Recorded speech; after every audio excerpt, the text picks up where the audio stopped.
Just missed 5 after the hour. I want to get it on at 9:05, like the old TBS airings of shows. But it's 9:06, and I'm on now.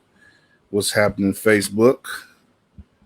Whenever you take a look at this, thank you for taking a look and enjoying taking a part in our latest video, Sunday night special. Back at it, couple couple of weeks.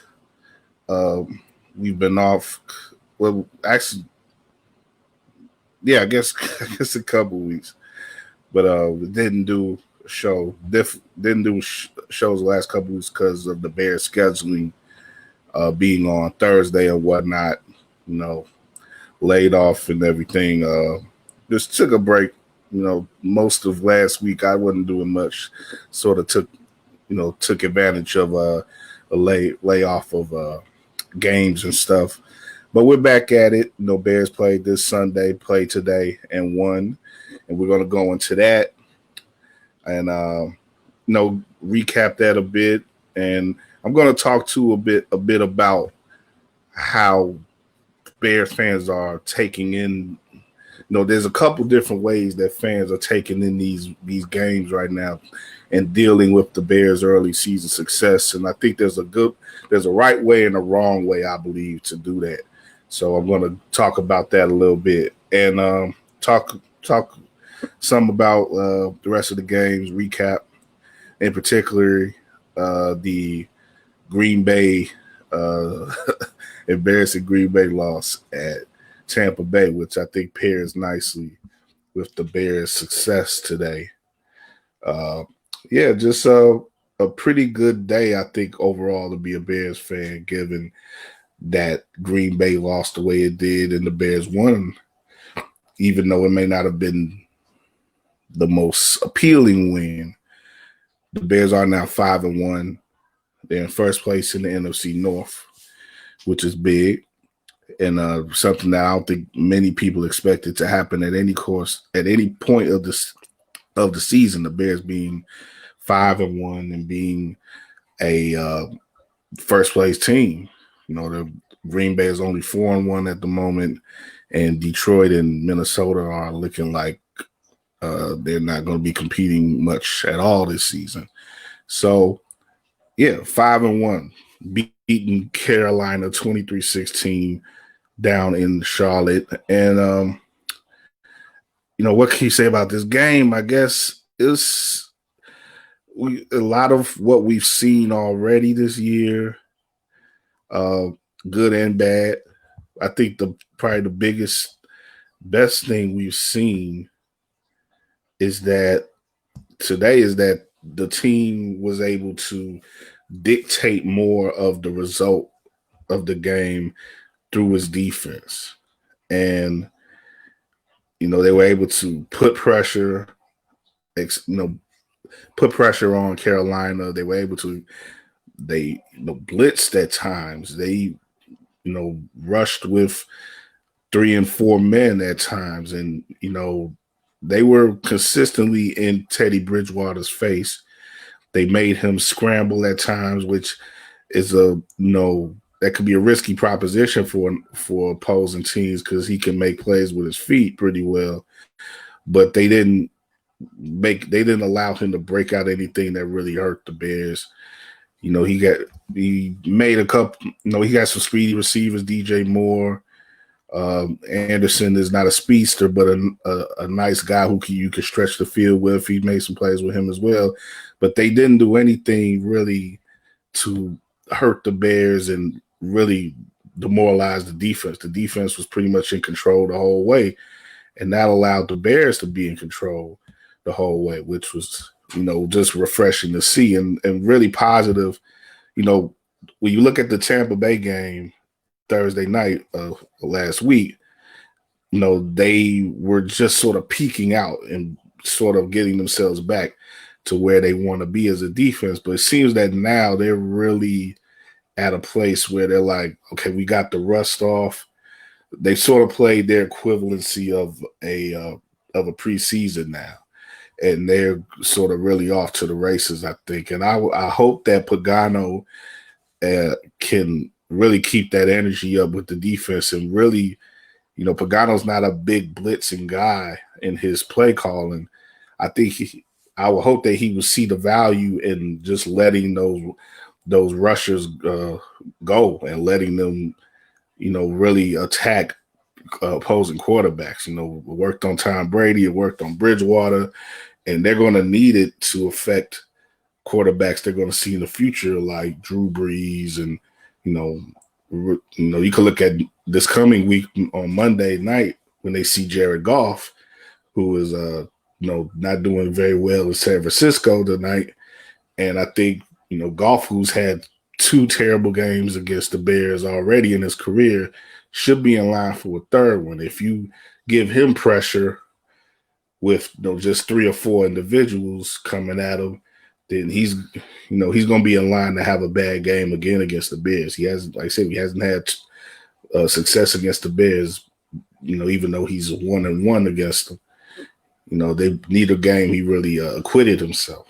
But anyway, back to today. The Bears were able, again, to dictate things. They got an early turnover, which led to a score, and they got a late turnover, which clinched the game. That's pretty much exactly what you want to see from the Bears. They're getting pressure with their front seven, and on the back end, those defensive backs are disrupting passes and snatching them out the air. DeAndre Houston Carson with the clinching turnover, and of course Gibson, Tayshaun Gibson with the big interception that set up the Cole Kmet touchdown to start off the game. Basically, just the way you want to start off the game if you're the Bears, forcing turnovers, getting good field position, and taking advantage of that field position. Now, later in the game, you had some issues, of course, with taking advantage of field position. You had a horrible turnover with, coming right off and then another interception. Actually, the forced fumble by Eddie Jackson, got the ball right on the doorstep of Carolina's end zone. And then just a horrible play made by Nick Foles trying to force a throw and, just turned the ball right back over to Carolina. Now, luckily, the Bears got the ball right back soon after that, and it didn't lead to any really transition of momentum. But, we're going to go into that in a little bit with the offensive issues. The Bears still don't run enough. Montgomery, when you look at his performance overall today, actually, I liked his performance quite a bit. Like he was just all effort today, whether he was running the ball or catching it and out of the backfield. He had quite a few nice plays catching the ball out of the backfield and trying to get something with that. And he just ran hard no matter how he got the ball. When he got the ball, he ran hard pretty much throughout the day, and that was great to see. He needs to be called on more. That's just simply what it comes down to. He needs to be called on more. He needs to run more. And I just don't understand why it's so hard for Nagy to do that. And a lot of people today are calling, the calls for him to give up the play calling as prevalent now as they've ever been. Especially by the end of this game, where there was so many drives that the Bears had where they were leaving points off the board. And I'm willing to go along with that call. I just don't really foresee any change in the Bears' technique and how they get down unless they change their coach. Because even if you give the calls to Bill Lazor, the offensive coordinator, or something like that, what really is he going to do different that Nagy isn't going to do? What is he going to do is, how Nagy will probably have veto power over a lot of what he tries to, what his coordinator tries to do if he wants to, you know, run the ball 5 out of 8 times, going, every 8 plays or something like that. What's to stop Nagy from cutting that off at the neck and saying, no, we're going to go back to throwing the ball if we want to, if he feels inclined. It just, I just don't, the structure of how their offense is executed, I don't see that changing as long as Nagy has, the way of thinking that he has philosophically. Nagy doesn't believe in his run game. He doesn't believe in his personnel that he has to run. When are they gonna start running more? I don't know, but you know, the Bears, it's frustrating, and I think that's the main cause of fans' frustration. But I think eventually they have to understand that, especially against tougher, higher scoring competition, that they have to control the ball more. They have to keep their defense off the field more. They have to give them time to rest and re-energize in between drives when they're going to have to defend teams like New Orleans and Tennessee, who's going to come with a crushing run attack, and Green Bay, who, bad as they look today, they're still going to be a big threat to the Bears, and they're going to come into any Bears game with confidence in the way that they play and confidence in their ability to attack the Bears.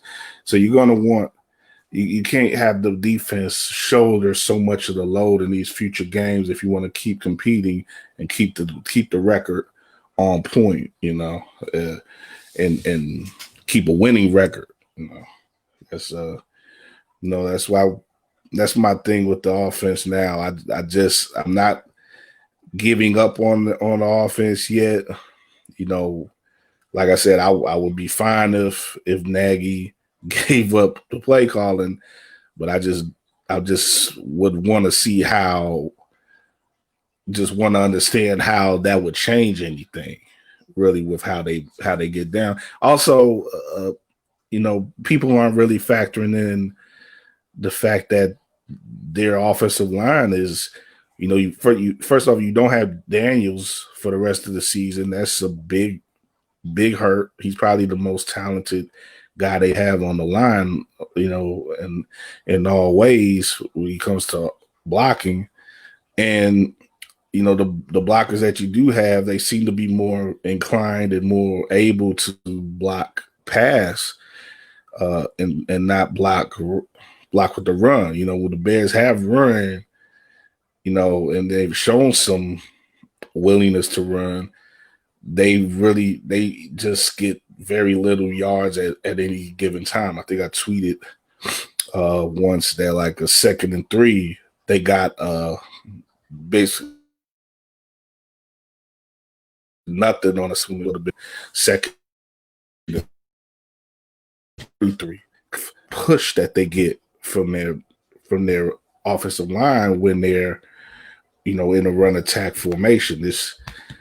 I just think they have to get some other guys in or something who can, or just their schemes that they're using as a line has to change. It has to be more just better able to block for a running attack, to allow for Montgomery to have some space in between the tackles, because I'm pretty sure that he would want to run more between the tackles and be physical. He's a big physical runner. So you got to give him a chance to be that guy and not just be, the guy out on the edges trying to make plays and, make people miss him and stuff. He can do that, but he's more effective, I think, most effective if he's being direct and running downhill. I think that's where he could really get some yards for you and make a difference. And again, keep the ball in control of the Bears. But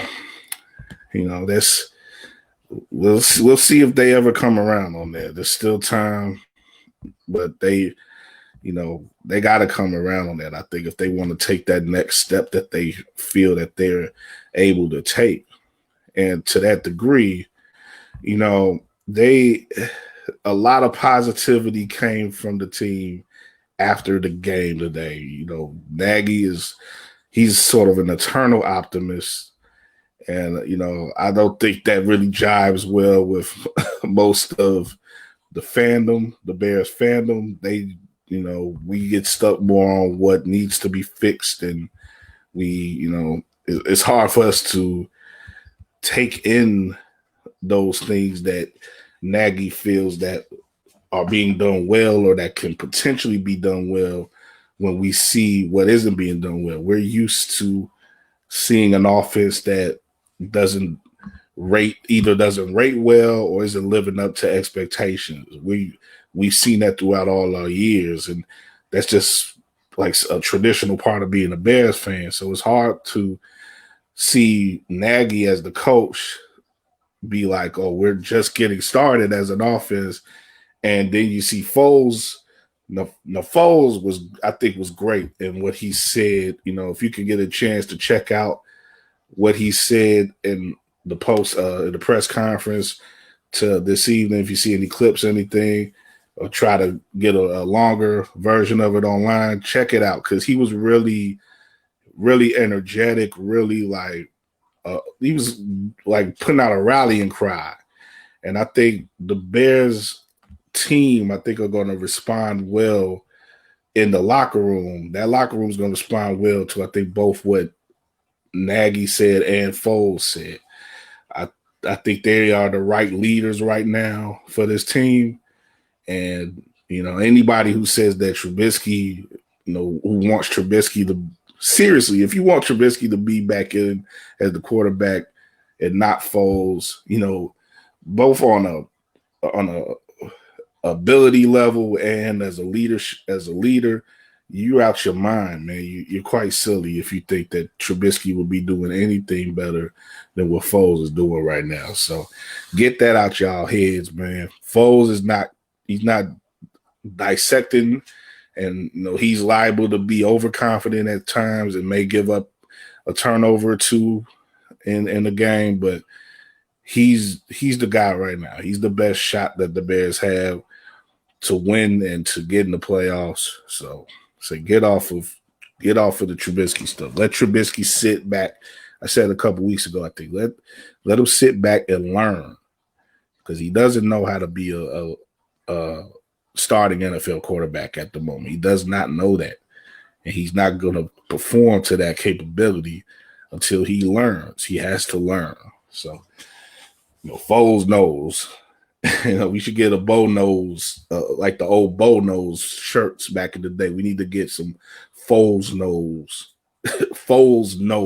shirts popping like that, instead of, way better than any BDN shirts. But yeah, Foles, I say he was great in the press conference. I liked what he had to say.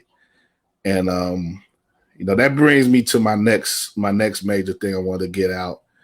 I'm looking at trying to share this screen. Some mess happened with my computer recently, and it's just screwed up my browser settings. Man, anyway, I got a tweet up here by Jason Lizer, the Bears beat writer for the Sun-Times. And he said that a Bears fan friend texted him after the game, the wins somehow still feel like losses. And, that was a tweet that stuck out to me when I was online earlier today. And also what stuck out to me, I don't want to run my girl down, but my girl Lakina McGee, she does a great job running the Second City Sports Show, which you can listen to every week on War on Anchor of Sid Brown and their crew over there. And Lakina's my girl. I appreciate her, But every week she comes out with this stuff about don't be fooled by the Bears, and we don't enjoy. Like she's speaking to what is a well established and well, in many ways deserved skepticism that Bears fans have because of our past experiences, what we've grown to see from the franchise. They've had quite a, not too many years, but a few years where they've had great starts, and they've, you can think about in particular the end of the Lovie Smith era, where they had a couple years in a row where they had great starts and ended up losing too much on the back end of the season, and they got left out the playoffs, and that's really what got Lovie Smith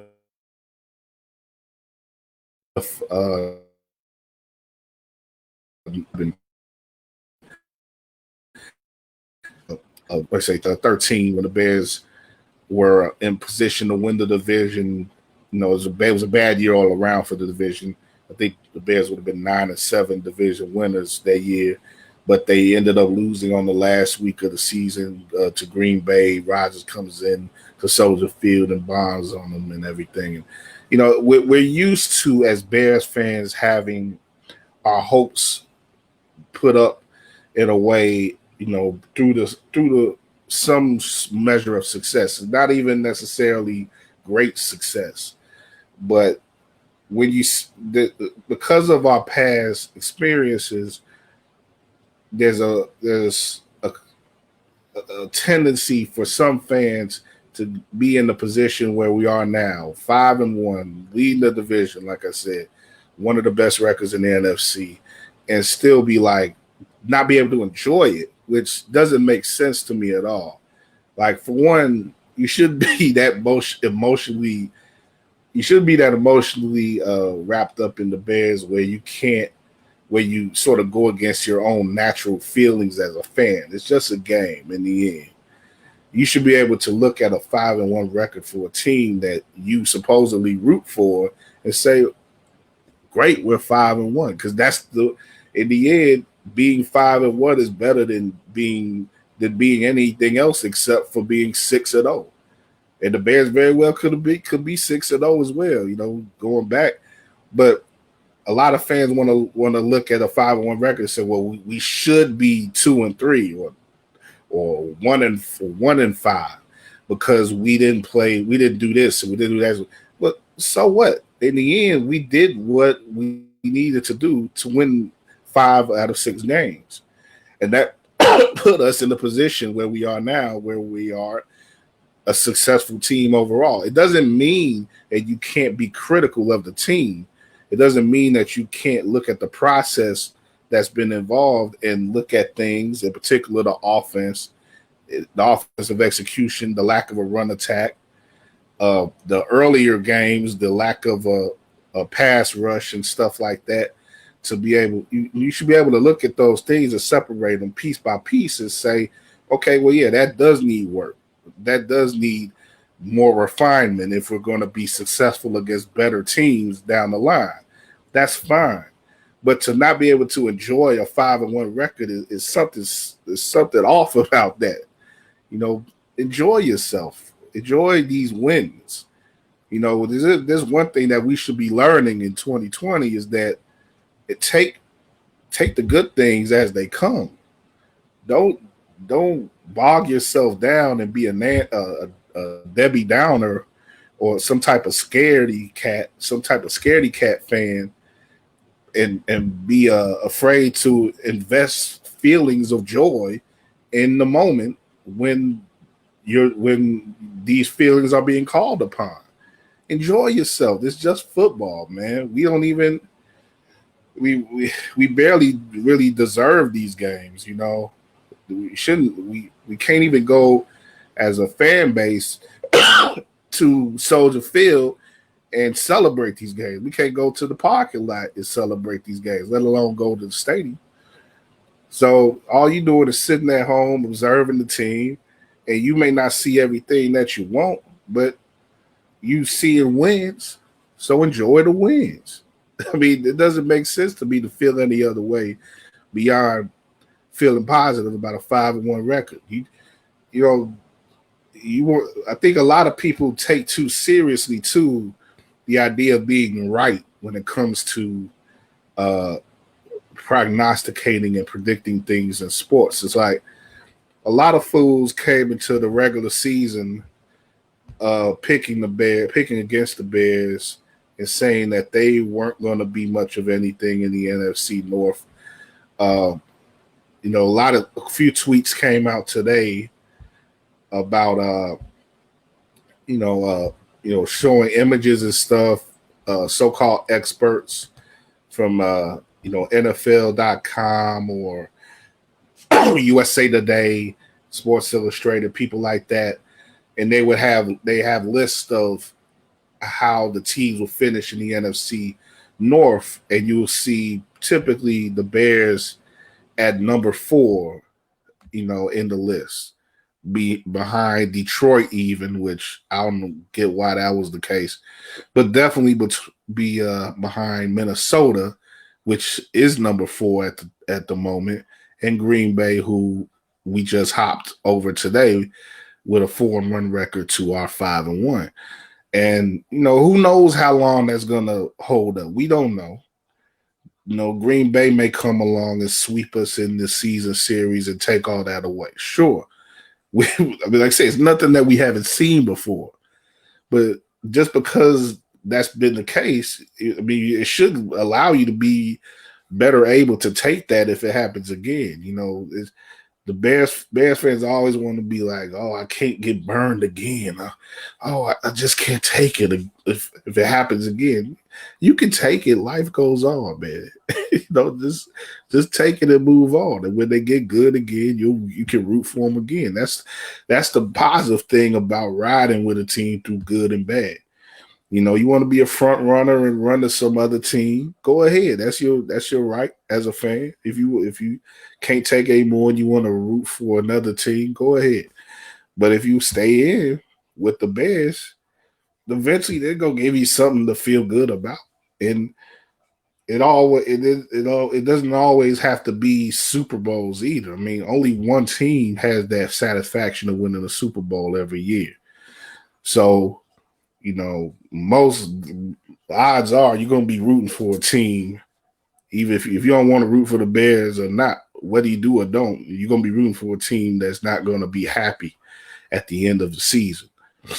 You're not going to always, unless you're going to hop skip every year and, have the intuition that you're going to be able to pick the championship team ahead of time.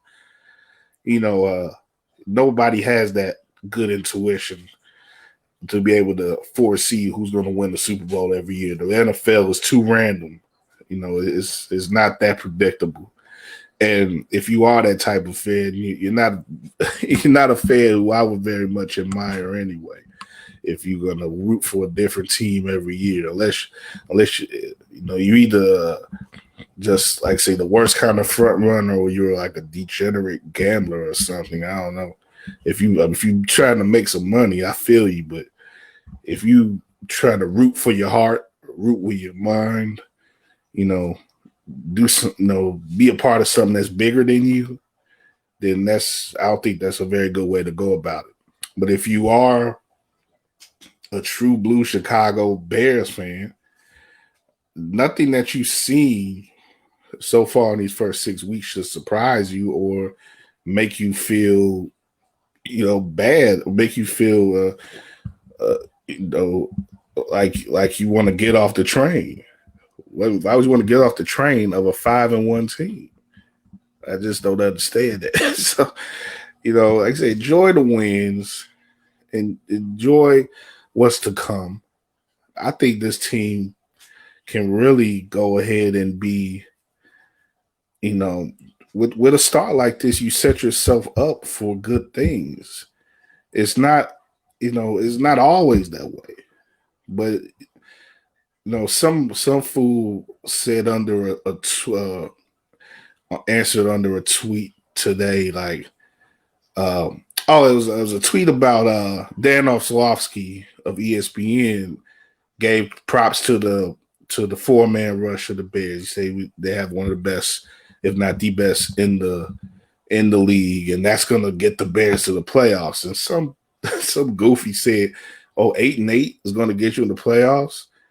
And a good fan answered right under him, "We're 5-1. We're not going to be 8-8 at the end of the year. So it's going to be very hard for the Bears to be a mediocre record team.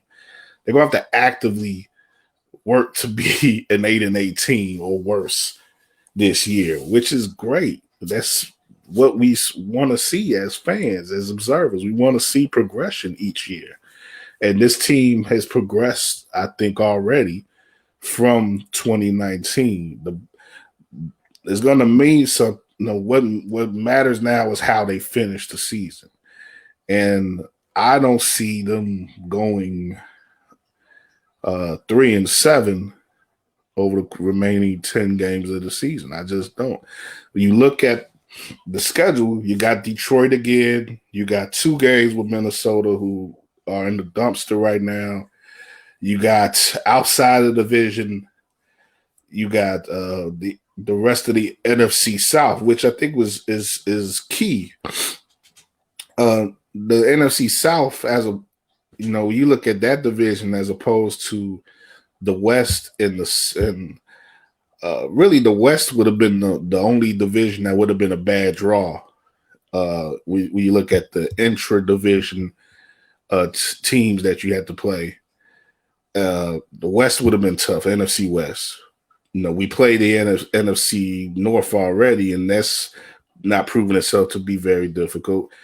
NFC East is a dumpster fire again, which would have been great if we had them to draw, but we get one of those teams. We got the Giants. We already played that team, the Giants, so that's out the door. And you have, you have the South that they drew, where you play the whole division, and the South is not looking that tough right now. They already beat Tampa Bay. They just beat Carolina today. They're going to play New Orleans in a couple weeks, and then there's what's the other team in that division? I'll try to. Why am I blanking? Tampa Bay, New Orleans. God, I don't blank it. It'll come and be the second, but you like I say, it's not that tough of a schedule there that comes from playing those teams. And then on the other side, we look at the AFC division. That's the South as well, and that's not looking. Bears have already played Indianapolis, so that's the one loss, unfortunately. Tennessee's going to be a beastly game, but the other 2 teams you have are Jacksonville and Houston, which are both on the second half of the schedule. And I think those are both winnable games. So if you look at those 2 games, Jacksonville and Houston, 2 Minnesota games, you should be able to get at least one of those if you're the Bears. You got the Detroit game. We've been handling Detroit in recent years. You got at least 5 winnable games on top of the ones where you're going to be tasked with raising up your game. The 2 Green Bay games, Tennessee, New Orleans, LA coming up here on Monday night. And I don't think they're going to lose all of those games. So I think when you're looking at the Bears, you got to be looking at least a 10-6 team. So you doubling up on the wins you got now. 10-6 gets you in the playoffs in the NFC this year.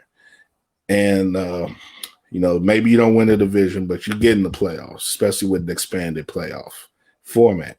So, what's to be upset about there, And God, I'm still thinking about this other NFC South team. Atlanta, yes. Atlanta, who we also beat already. So that's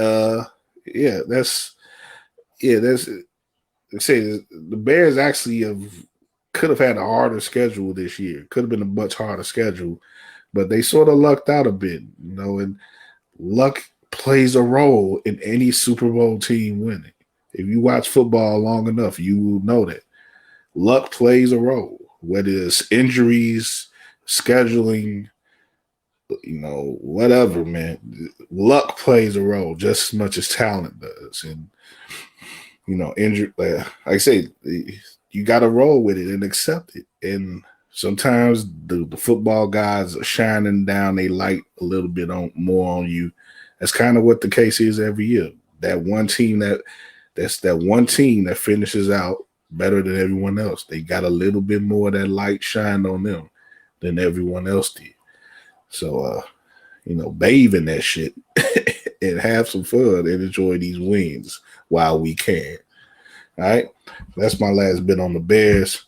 And before we wrap up, because I haven't been able to promote this well today. So hopefully you may be having more of a chance to see this on YouTube or something. Like I say, you may not be looking at this live. But if you do look at it, thanks. And check us out on all our platforms. War on Anchor, War Media, WARR Media on YouTube, weareregalradio.com. Thanks for whatever support you can give. Rate us on the major podcast platforms if you can, especially Apple Podcasts. And show us love, and we'll show it right back. That's always the case. And we love some support too. Holidays are coming up. We want to give some support to an independent entity, Black owned. Show some love, man.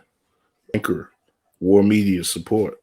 Throw us a little something, man. Make us, feel like we're wanted. Make us feel a little better about we can up our production values, do more things that can entertain and inform. If you're interested, show us some love, man. And we want to do more and do more for you guys out there who like us and who want to see more voices and more different people doing things out there in the media environment, especially sports media, because a lot of people are faking out here.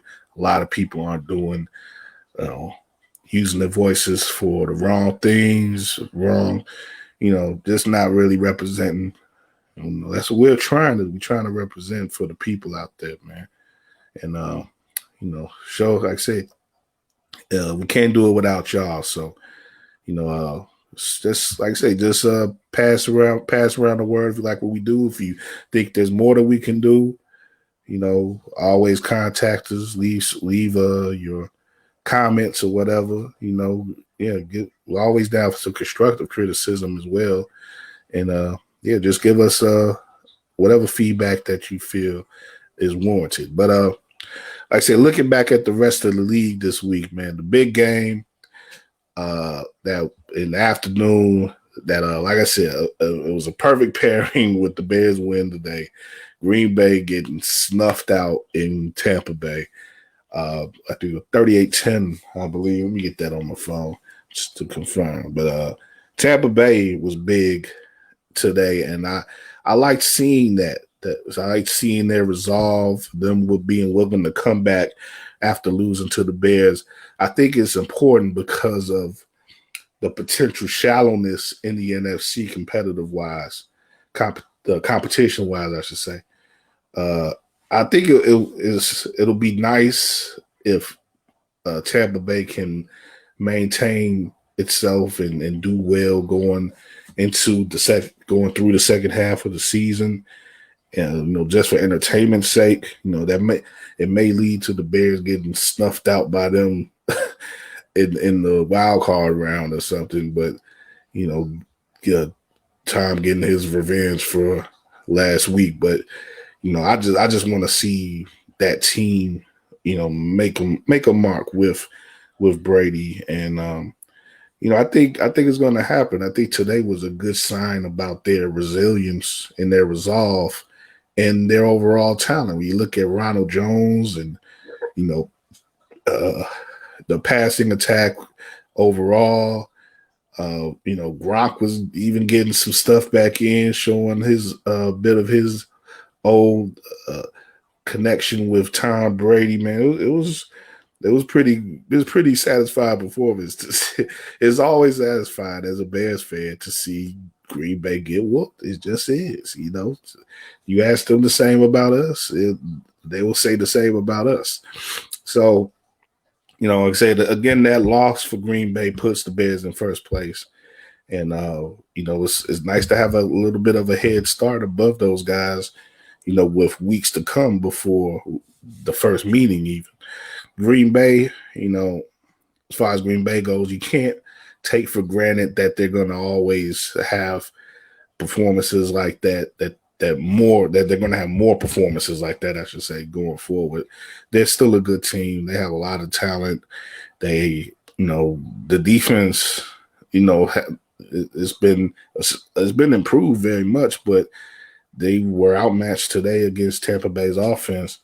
And, maybe it's the type of thing that the Bears can take, the type of performance where the Bears can take the video and utilize the things that they saw, that Tampa Bay did well today, and, try to utilize it some in their offense, including, stretch runs with Jones, utilizing the runs on the edge at least. And I know I said earlier, Montgomery, you want to run more within the tackles, but, you can utilize some different things from that they'd like to do with the run attack, which seems to be more on the running on the edges, which is stuff that they've done with like Cordell Patterson, and when they had Tariq Cohen, they would do stuff like that with him, and they can do that with Montgomery. They just, like I say, they have to keep at the run attack and keep some sort of pacing and a mixture of run and pass that allows them to effectively do play action passes as well. And I think, the Bears with their potential speed with players like Miller and Mooney, who, it continues to look impressive as a rookie. And, with Robinson's ability, AR's ability to just get free and get away from defenders and get in the middle of the field and get space, they can score on Green Bay with they can score enough to win against Green Bay as well, basically is what I'm saying.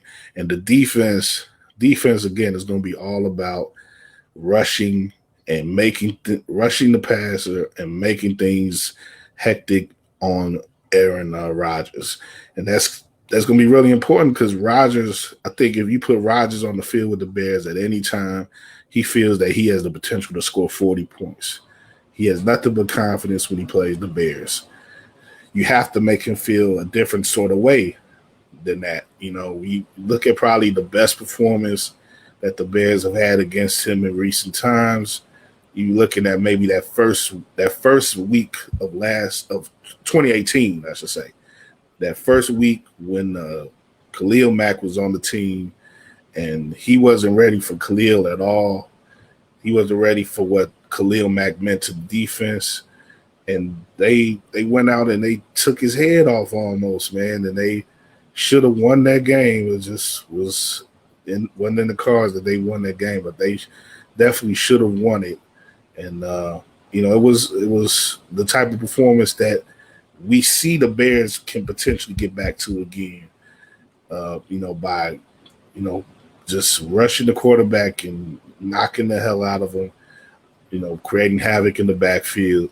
That type of stuff can be done again. It's going to need to be done to beat Green Bay. And that's what happened today. Tampa Bay has, just as good, if not a better, in some ways, in some spots, you could say, front seven than the Bears. And they put it to use. And they had some fun. They made Rodgers turn the ball over in ways that he rarely does.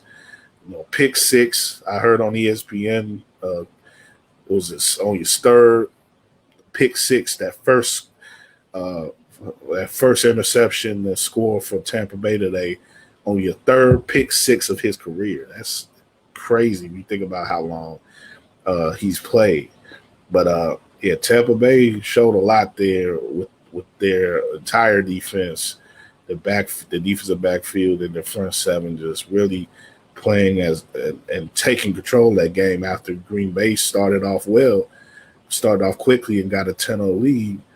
Didn't hear nothing else from him after that, man. So that was really impressive performance again. And like I say, just nice to see. Just a nice pairing of cheese to go with the Bears. The Bears win, like a nice cheese and wine pairing there, you know. But yeah, that was probably the other big game of the day, definitely for Bears fans and for everyone else there. Niners looking pretty good here on Sunday night, taking down the Rams, and I think another good sign for the Bears.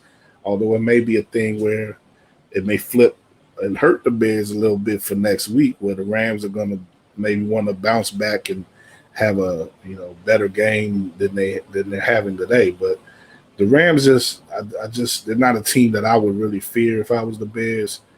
You know, they say they have issues with their offense at times, and they don't have a stout running attack either. The Bears, if they done it twice in the last 2 years already with Goff. They can get in his face and disrupt him. He's not good under pressure. He's not a mobile quarterback who's going to move the pocket and make you pay for over pursuing him. So you can just like I say you can move his line back and crush down his pocket. He's going to make mistakes. He's going to throw the ball away, and the Bears can take advantage of that. And if they're doing that, as we saw today, that's going to lead to wins. It's going to lead to the defense making the impact that they need to make. It's going to lead to them controlling the pace and momentum of a game. So, yeah, I'm looking forward to the next Monday night, and we'll see how those Rams play at home. It's not going to be any type of home field advantage, really. I'm thinking that new stadium, as nice as it is, they're not going to have fans there, really. Not at all. So it's going to be it's just going to be another game. And the Bears, I think, could really, if they could jump out quick again and do the good things and that they did in the first half today, for overall. Shout out to Santos too, the Bears kicker. It definitely doing his bit to hold on to the job and make sure that Pinero is sitting on the bench, or maybe he may have to hit the bricks, because Santos say I'm kicking 50 yarders, so we don't really need you, Cat. I'm gonna hold it down here. So we'll see if Santos can continue to make his impact as a kicker for the Bears and hopefully solidify that area of the game. And looking at the rest of the scores, right quick from the day, like I said, stuff that stands out. The Broncos went over the Patriots, man. Patriots, I don't know, but they look so good in the first couple of weeks, but 2-3 now, and they been dealing with the COVID stuff, and Cam just coming back off of that. You got to figure that he'll work back into shape or somehow, or work himself back into a place where he's feeling better, and we'll see how that goes. But tomorrow's gonna be a pretty interesting day with the rescheduled early game, the Chiefs and the Bills. It'll be interesting to see how those two teams play, and how the Bills will rebound after losing this past Tuesday night. And we'll see. I think we'll learn a little bit more about the Bills and how able will they be to hold off New England eventually in the AFC East. How much work. It's sensible to question how much work will they have to put in. Will New England improve as much to be a real playoff contender? We'll see about that. But, we still have to see more about Buffalo as well. They played a contending team in Tennessee, and they just didn't look too good. So now they got the Chiefs. We want to see a little bit more wherewithal from them. I think to really keep them up as a AFC as a conference wide contender. And if even if they're not, maybe they'll still have enough to win that AFC East because there's not much other competition in that division. But that may be a division for the first time in a while where 10-6 or 11-5 may win that division, and that won't likely lead to an AFC East team being really seriously considered for the Super Bowl, which again will be something new after quite a while. With the Patriots being the model of contention over there in the AFC, but elsewhere, just looking at some stuff. Lions able to bounce back over the Jaguars and get a win there. Colts and Bengals looked like that was a pretty interesting game. Colts kind of almost gave that one up there against Cincy, but just looking at them comparing them, that's a team I'm sort of keeping an eye on, comparing them and their results to the Bears because that's the only team that's been able to take the Bears down so far, and it'll be interesting to see how they continue on. They're 4-2 right now, so they beat the Bears a couple weeks ago, but now they have a lesser record than the Bears. So sort of how karma comes around on you. But Steelers with that big win, 38-7 over the Browns, man, that was pretty impressive there, especially given that the Browns were looking good coming into this week. So Steelers are pretty tough, but they lost their one of their interior linebackers, Bush, an all-pro guy, through an ACL injury, so he's out for the rest of the season. So that's going to be a big hit for them. And else Ravens edge out the Eagles, and that's pretty much it for Titans. Titans and Texans. I think I mentioned that a little bit earlier. Titans, big week for them. Scored 42 points in the game on Tuesday and the game today, 5 days apart, and scored 42 points in each of those games. Like, man, they got Henry just mauling dudes in the open field. You can't take them down. Ask Josh Norman. Tannehill,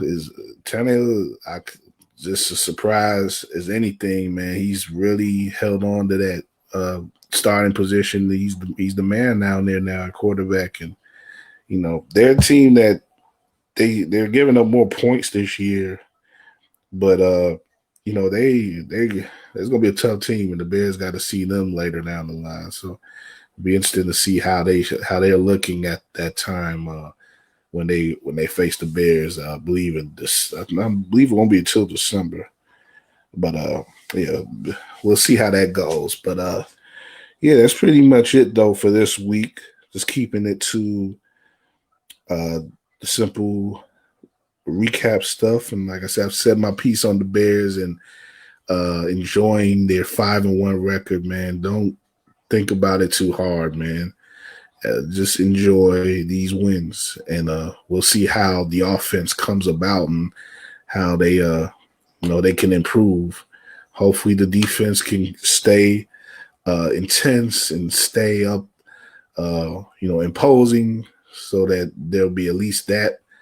We're used to winning that way, but this team can be more. They can be something more, and I think if they just really, Nagy's got to get out of his own way, man, with these play calls and stuff. And I think he's more inclined. Another reason why it's good to have Foles in control of the quarterback position is that I think Foles is a guy who Nagy feels more of an equality with. He can work with him as in regards to play calling and preparing for games and stuff, and executing and best off adjusting through games. Nagy couldn't adjust at all with Mitch. Nagy was like a school teacher trying to, continually instill things in Mitch. And, the line for error was just razor thin with Mitch. With Nagy, with Foles, he can work with him. He knows how Foles works and vice versa. Within that offense, within that scheme, they know what allows them for success. What maximizes success for them in their offense. And so Foles can, shout back at Nagy, well, you think we need to do this, but I think we need to do this. And I think that can lead to a more flexible, more intuitive offense that allows them to have success in, in times where they really have to compete. It's not a situation where it's just like, oh, we have to do this, this, and this, and this in order to be successful.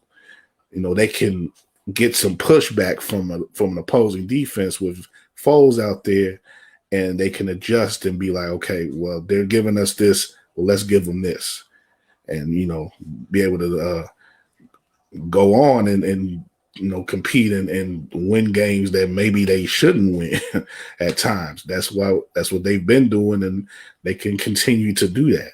There's the possibility that they will continue to win games that they maybe shouldn't win. And that is, again, a good thing, because it's better to win than lose and be right. Don't be too serious about being right as whoever you are in sports, whether you are a national person or you just a loudmouth on the corner. In the end, nobody really cares if you're right. It's more important that you win. So don't be too many people out here think that people actually care about what they predict. And I know that there is the old takes, the old freezing takes accounts and stuff like that on Twitter, and people will bring up old tweets and stuff like that. But I could give a damn. I could be wrong 16 weeks out of 16 games out of 16 weeks. If the Bears are a winning team and they're Super Bowl potential to be Super Bowl bound, then that's just fine with me. You can't look at them at the moment and say that they're Super Bowl bound. If you feel that way, then you crazy as hell. But the potential is there, and like I say, there's been worse teams that have gone deep in the playoffs and have made Super Bowls and won Super Bowls. Just know that. Well, we've all watched enough football, man. Don't play yourself out here, man. Just trying to be right. But anyway, I'm gonna wrap it up here. We're about an hour in. Watch the rest of the Sunday game. Next Monday night. Because of the Monday night game, I'm not sure exactly what I'm going to do this coming week. We are going to have, I'm going to try to have like another varsity show on Thursday to talk about some things going on, and particularly the Big Ten coming back to action in college football. I want to get somebody on to talk about that. My man Mike Chen, maybe. Shout out to him. And we'll see about that. We'll try to do some other stuff this week. We'll have another in the building. I think it'll be a pretty cool in the building, especially if you like the show Lovecraft Country. Just a little tease there. We'll have some discussion about that show, which wrapping up. I haven't watched it yet because I was preparing to do this, and I'm going to probably watch it sometime this evening, the finale, and try to get back on some other things too. Maybe some running before. We'll see about that, but definitely look out for In the Building this week on War on Anchor and War Media on YouTube, and very possibly the varsity show. I will likely be on next week for Sunday night special. We'll likely use that time to preview the Monday night game. Try to get Ryan Bukoveski on and maybe some other guests. And Monday, possibly maybe a pregame thing or a postgame thing, depending on where I'm at. I may be out on Monday. Else, maybe out elsewhere watching the game on Monday. But if I'm not, if I'm at the crib, I may be doing a pre and post thing on Monday. Fingers, well, not promising anything, as if you care. But yeah, that's it for now. I've done an hour talking by myself. Not ideal, but like I said, I had quite a bit to say today, so I'm glad to do it. And like I say, check out the scroll down there. Hopefully that's of interest to you. And check out keep following, keep supporting, and we'll get at y'all when we can. Talk to you later.